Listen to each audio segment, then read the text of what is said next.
Olá, bem-vindos a mais um vídeo do nosso canal. Esse é o vídeo 4 da playlist Inferência Estatística com duas amostras no R Commander. No vídeo de hoje, vamos estudar os intervalos de confiança para estimação de média de uma variável quantitativa usando um plugin do R Commander chamado HH. Isso mesmo, HH. Então você precisa não apenas ter instalado e carregado o R Commander, mas também o plugin HH. Se você tem dúvidas sobre isso, recomendo uma outra playlist nesse canal, Modificações em Arquivos de Dados usando o R Commander. Os dois primeiros vídeos dessa playlist mostram como baixar o R e como instalar e carregar pacotes dentro do R. Existe uma outra playlist nesse canal, Distribuição Amostral do R Commander, que eu recomendo fortemente você assista, porque vamos afirmar algumas coisas aqui que ficarão mais claras se você assistir esses outros vídeos. Também há dois vídeos nesse canal, Estima 01 e Estima 02, que tratam de distribuição amostral e obtenção de intervalo de confiança através da planilha eletrônica Microsoft Excel. E há uma playlist bem extensa de distribuições de probabilidade usando o R Commander, que apresenta os conceitos da distribuição normal, da distribuição t-student, que serão importantes aqui também. Se você não assistiu ainda, eu recomendo que assista o primeiro vídeo dessa playlist e os dois vídeos anteriores que mostraram a simulação do teorema central do limite e a obtenção de intervalos de confiança usando o Teaching Demos. Nós vamos carregar aqui, pessoal, veja aqui, está aberto aqui o R Commander, e a gente vai carregar o plugin HH.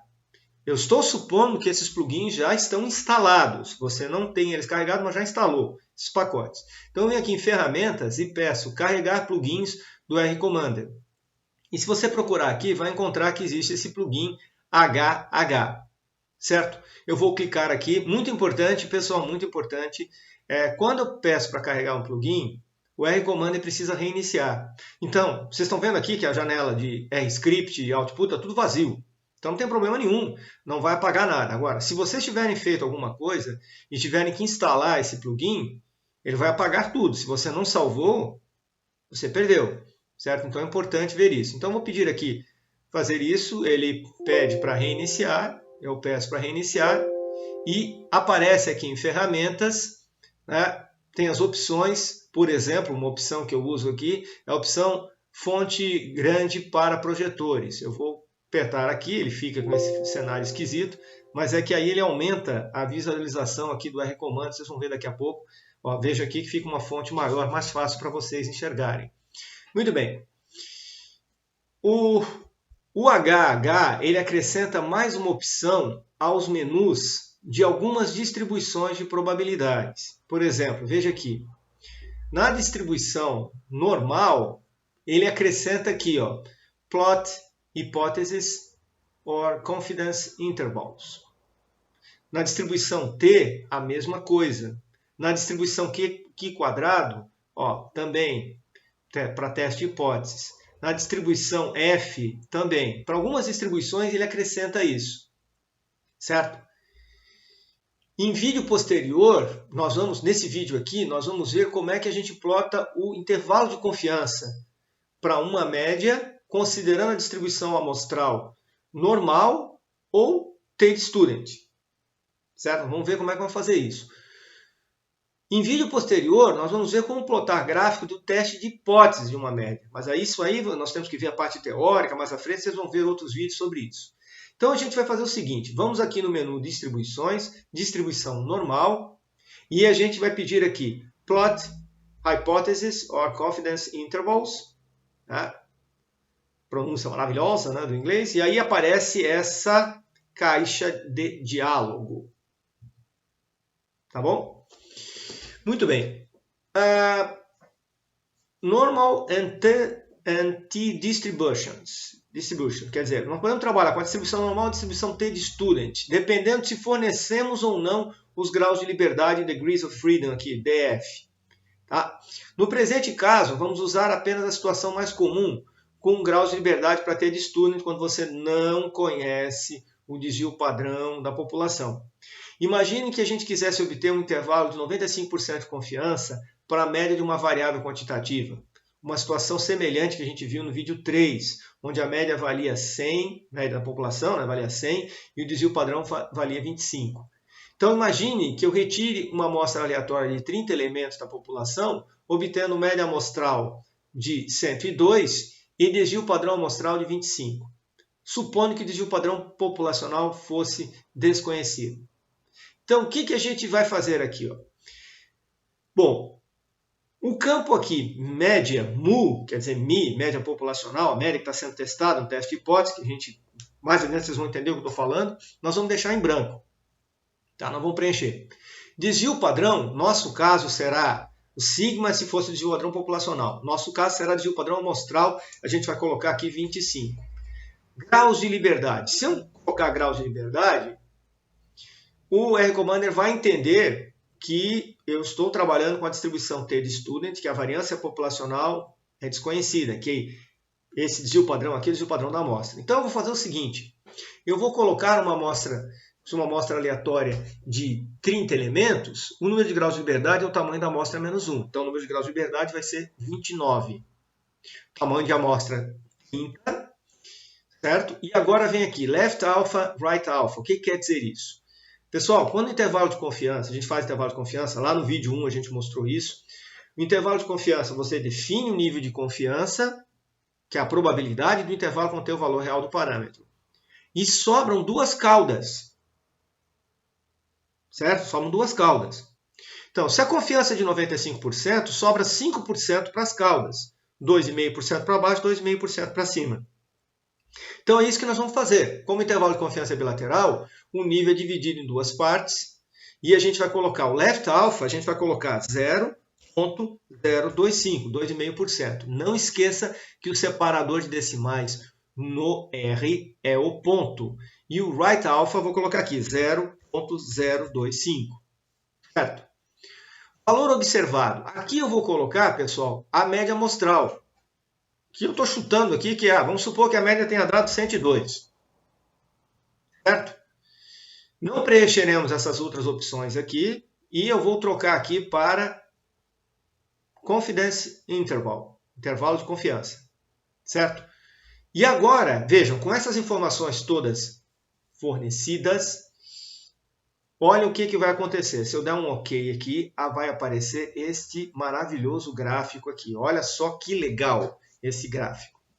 Deixa eu só reduzir um pouco ele aqui, vou aumentar ele um pouquinho para vocês enxergarem, mas eu vou ter que reduzir um pouco para aparecer tudo, certo? Veja o que nós temos aqui, olha só que legal. Esse é um gráfico da distribuição T de student com 29 graus de liberdade. Olha as informações todas que nós temos aqui em cima. Ó. Intervalo de confiança para a distribuição T para 95%. Então, o que a gente tem aqui, pessoal? Veja. Na parte superior está dizendo isso, são intervalos, para isso. O erro padrão da média, SX barra aqui, que é 4,564. O que é isso? É 25 dividido por raiz quadrada de 30. Pode fazer o cálculo aí na calculadora.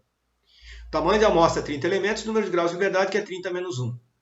No eixo horizontal, nós podemos ver duas escalas. Estão vendo? Uma é a da própria variável, que está centrada no valor da média amostral 102. Aqui, ó, 102. Estão vendo? E mostra claramente os limites do intervalo de confiança para 95%. 92,665 e 111,335. Então, existe 95% de probabilidade da verdadeira média populacional estar nesse intervalo aqui. Intervalo entre 92,665 e 111,335. Certo? 95% de probabilidade. Essa área aqui, ó, vale um nível de confiança 95%. E vale mesmo. Esse gráfico está sendo feito em escala bonitinho. Sobra 2,5% para cá. Se você calcular essa área aqui, calcular a integral da distribuição T de student nessa área aqui, você vai encontrar 2,5 aqui, 2,5 aqui e 95% aqui no meio. Além disso, pessoal, você tem uma outra escala aqui embaixo, ó, que é a escala da distribuição T de student com 29 graus de liberdade, que é centrada no zero. E você tem aqui os valores críticos para 29 graus de liberdade, 2,045 e menos 2,045. Ué, professor, por que isso? Porque a distribuição T de student é simétrica em relação à média dela, que é zero. Então, o valor correspondente aqui ao limite inferior é igual ao valor correspondente ao limite superior em módulo, só troca o sinal. certo? Esse valor, então, é multiplicado pelo erro aqui, padrão da média, para obter essa margem aqui, que vai do 102 até o 111,335, do 102 até o 92,665. No eixo vertical, pessoal, à esquerda, nós temos a função de densidade e probabilidade para a função T. E à direita, para a média amostral, né, x barra. Tá vendo aqui, ó, x barra. Então, temos as duas funções de densidade, ele coloca tudo na mesma escala aqui. Se mudarmos os valores na janela de diálogo que a gente viu ali anteriormente, nós podemos mostrar diferentes intervalos de confiança com vários níveis diferentes, tamanhos de amostra, desvios padrões amostrais, médias amostrais. Certo? Então a gente pode fazer várias simulações, se quiser mostrar. Então, o que é legal aqui, pessoal, é que você consegue enxergar o intervalo de confiança. A gente viu no vídeo anterior, né, que a gente via só o quê? A gente só via essa linha aqui, ó, onde começava o intervalo, onde terminava. A gente não tinha esse gráfico da distribuição T para observar que aqui tem um 95% e sobra 2,5 para cá e 2,5 para lá. Então, esse plugin, o HH, permite você enxergar isso. Tá? Lembrando uma coisa importante, esse gráfico aqui, se você quiser, para você conservá-lo, você precisa copiá-lo ou salvá-lo. Senão, a próxima operação que você fizer no R-Commander, que gerar um gráfico, esse gráfico será apagado. E tudo que você fizer no R-Commander fica registrado aqui, ó, na janela de script. Então, essa janela de script depois, você pode salvar também para utilização posterior. Tudo que você fizer nos menus aqui fica registrado aqui.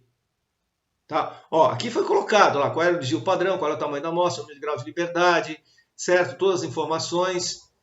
Ó, utilizando o valor do alfa, a direita, a esquerda, colocar todas as informações aqui.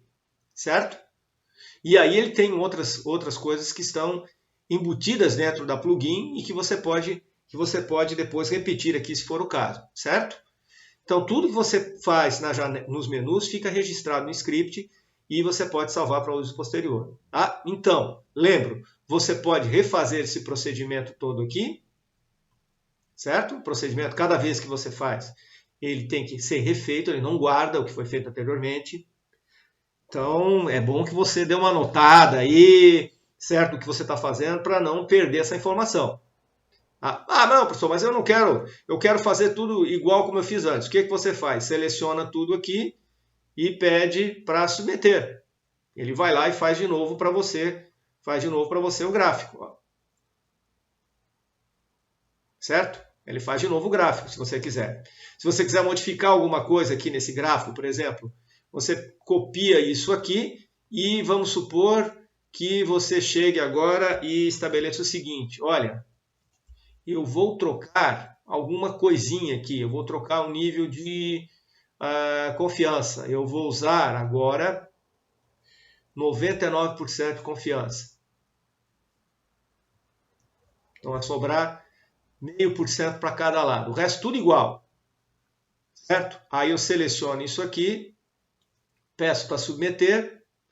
Vamos dar uma olhada lá no gráfico que ele gerou. Agora veja o que acontece. Ele gerou o resultado para 99% de confiança. Estão vendo? Agora o intervalo é mais largo, ó. Vai de 89 até 114. Por quê? Porque o valor crítico não é mais 2,045, é 2,756. O nível de confiança, porém, aumentou para 99%. 99% de confiança de que esse intervalo contém o valor real do parâmetro. Tá? Tem um intervalo mais largo agora. Tem maior confiança, mas tem um intervalo mais largo. Tá? Não tem almoço grátis. Para o mesmo tamanho de amostra, você vai ter isso, certo? Então, tudo que você faz ali dentro da janela de script, você pode salvar, modificar, se conhecer os argumentos, certo? Nos próximos vídeos, veremos como obter intervalos de confiança a partir de uma amostra, a partir de dados do R-Commander. Que aqui nós estamos fazendo tudo simulação, a gente seleciona os dados ali e tal. Agora nós queremos saber como é que eu vou usar o R-Commander. Imagine que vocês têm os dados que vocês coletaram, como é que eu vou obter intervalo de confiança? Tá? A gente vai ver isso a partir do próximo vídeo. Certo? Dúvidas, comentários, você escreva aqui embaixo e não se esqueça de inscrever no canal. Certo? Obrigado e até a próxima.